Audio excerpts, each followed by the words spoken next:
presidente da CPMI do 8 de janeiro, o deputado Arthur Maia, disse a colegas que não vai participar da entrega do relatório final da comissão aos ministros do STF, à Procuradoria-Geral da República e à Polícia Federal.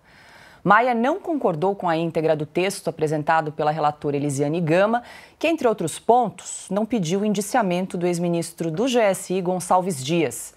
O presidente disse que vai assinar o documento, mas avaliou que a entrega do relatório pessoalmente às autoridades será um ato político da base do governo.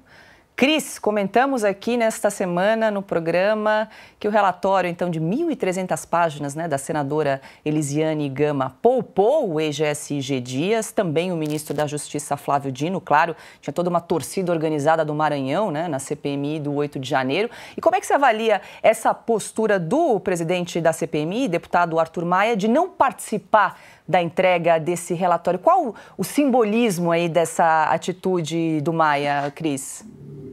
Acho fundamental, sabe, Paula? Porque é um relatório falso. É um relatório que acusa pessoas que sequer foram ouvidas e que não ouviu pessoas que era fundamental ouvir. Não vou nem falar do general G. Dias e do ministro Flávio Dino, que esse todo mundo sabe que deveriam ser ouvidos. Eram os dois, era o número 1 e o número 2 nos comandos de policiamento, para explicar por que não houve proteção aos prédios públicos que estavam sob responsabilidade deles e que tinham sido avisados por inúmeras vezes, como comprovaram aí os vários depoimentos e as provas, que foram anexadas aí foram levantadas e anexadas pelos deputados e senadores. Mas eles não ouviram um único vândalo.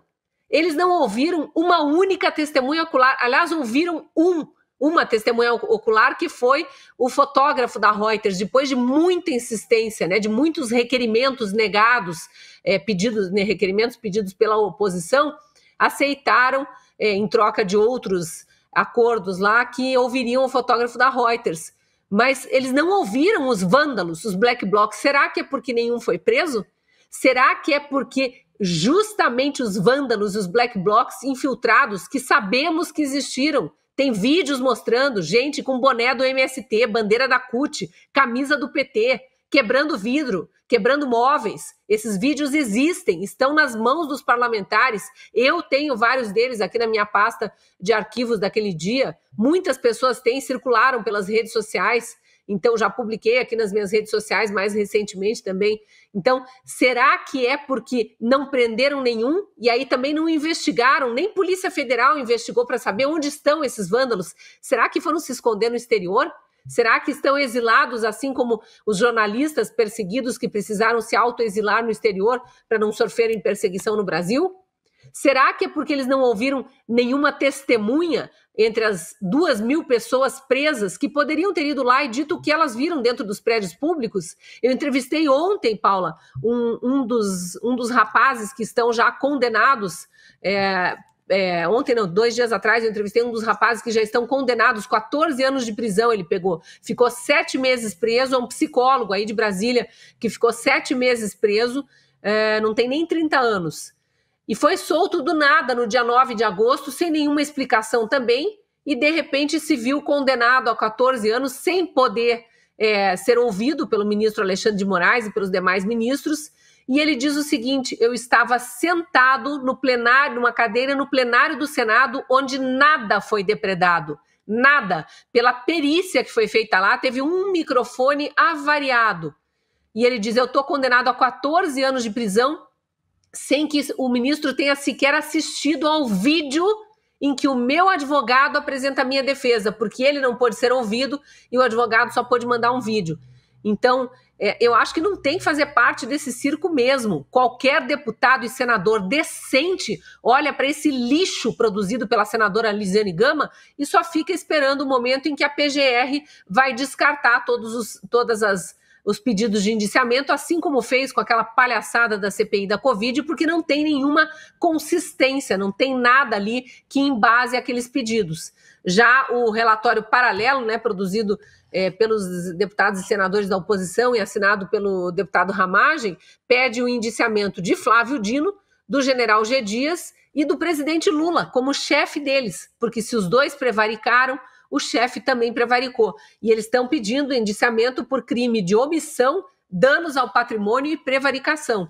Então vamos ver se eventualmente no relatório paralelo o Arthur Maia vai junto para entregar. Porque eu gostaria, eu como eleitora, como cidadã brasileira que quer saber e quer ver a verdade, quer justiça no país e não injustiça, gostaria de ver o presidente da CPMI acompanhar os deputados para entregar o relatório paralelo lá na PGR.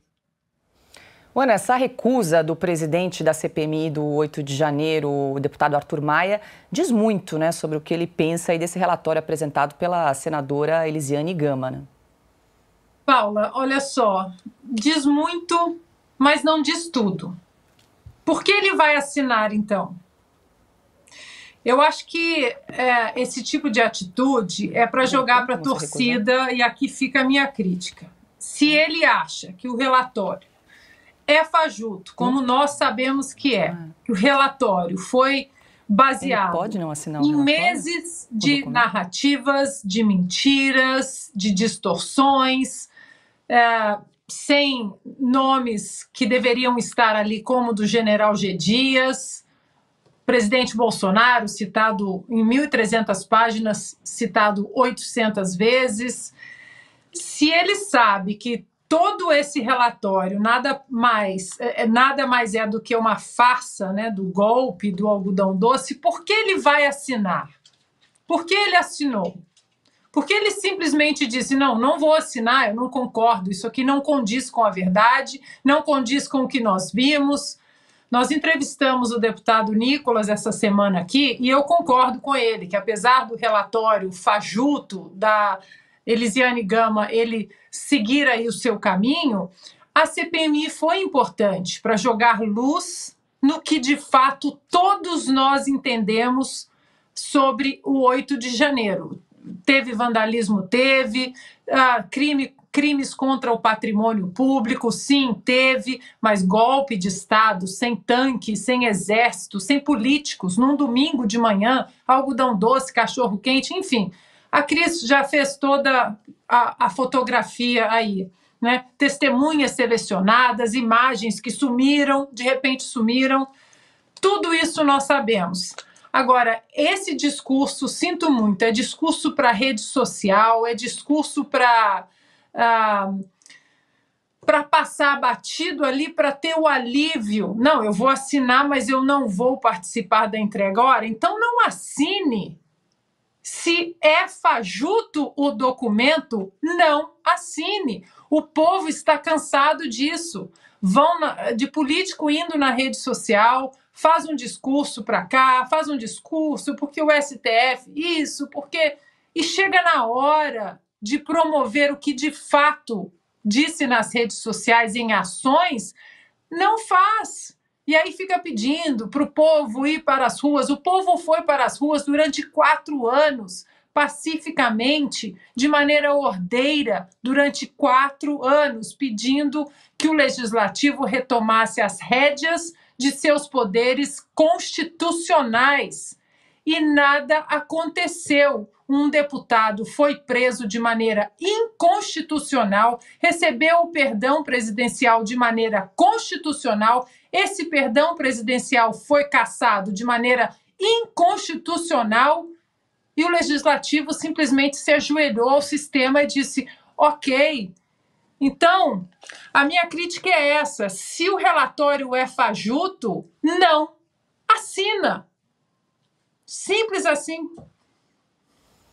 Bom, Alexandre, também quero te ouvir. Essa semana foi lido, então, o relatório final da CPMI do 8 de janeiro. Que balanço geral que você faz desses quase 5 meses aí de CPMI? Também em relação à postura do presidente da CPMI, deputado Arthur Maia, diz que não vai comparecer à entrega desse relatório. Você também acha que ele não deveria ter assinado esse relatório final apresentado pela senadora Elisiane Gama, que tem várias lacunas? Pois é, eu estava ouvindo o que disse a Cristina, conversando com um dos condenados. Essa semana, 3 dias atrás, aqui em Brasília, um pai matou o filho de 2 anos, com socos. E eu vi no jornal que ele pode ser condenado a 12 anos. E a Cristina contou que um manifestante foi condenado a 14 anos porque estava sentado numa poltrona do Senado, né? com o agravante de que a defesa não foi ouvida, né? Sem defesa. E a CPI não passou por cima disso, a CPMI.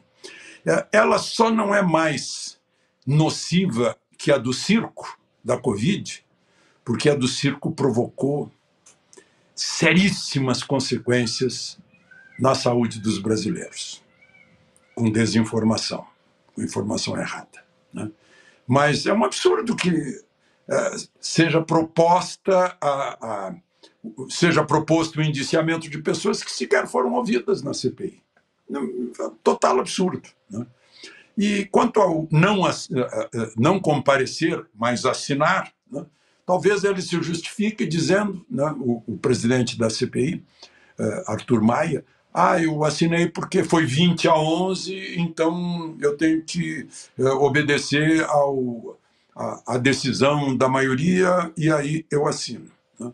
Mas aqui, como ele explicou, né, vai ser momentos políticos, eventos políticos, marketing, entrega no Supremo, no Ministério Público, na Polícia Federal, aí eu não vou para discordar. O presidente Bolsonaro não entregou a faixa para Lula para não endossar aquilo que ele vinha criticando, que é a contagem de votos, né? A ausência de comprovante impresso do voto. Eu lembro, o próprio presidente me disse isso, Figueiredo não entregou a faixa para José Sarney porque achava que tinha que entregar para o doutor Ulisses, né? Que não havendo nem presidente nem vice, né? E não havendo vice do presidente, o doutor Ulisses assumiria por 90 dias e convocaria eleições, né? Faz parte da história brasileira isso.